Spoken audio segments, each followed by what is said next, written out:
আসসালামু আলাইকুম রহমতুল্লাহ। সম্মানিত দেশবাসী, আমার প্রিয় সম্মানিত নাঙ্গলকোট লালমাইবাসী, দেশে এবং প্রবাসে যে যেখানে অবস্থান করছেন, আপনাদের সকলকে জানাচ্ছি অন্তরের অন্তঃস্থল থেকে ঈদ উল ফিতরের শুভেচ্ছা। ঈদ মুবারক। তাকাব্বাল আল্লাহু মিন্না ওয়া মিনকুম। ঈদ সবার জীবনে বয়ে আনুক অনাবিল সুখ, শান্তি এবং সমৃদ্ধি।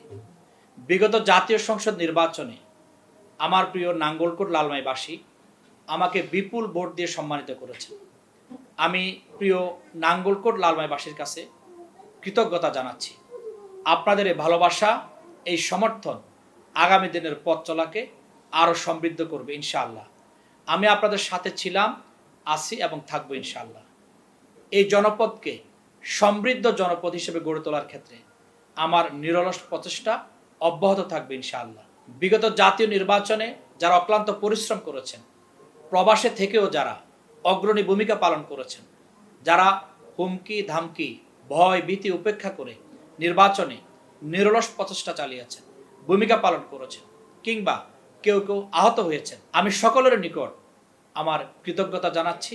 আল্লাহ রাব্বুল আলামিন যেন আপনাদের এই সকলের পরিশ্রমকে কবুল করেন এবং আগামী দিনে বিজয়ী ময়দান হিসেবে যেন নাঙ্গলকোট লালমাইকে আমরা গড়ে তুলতে পারি, সে প্রচেষ্টা আমাদের অব্যাহত থাকবে ইনশাআল্লাহ। কবির বাসায়, যতদিন না কায়েম হবে খোদার ধরায় তারই দিন, কিসের আবার ঈদের খুশি, এই সবই অর্থহীন। একটি সুন্দর, সমৃদ্ধ, কল্যাণমুখী সমাজ প্রতিষ্ঠায় আমাদের অব্যাহত পথ চলা নিরলসভাবে এগিয়ে যাবে ইনশাআল্লাহ।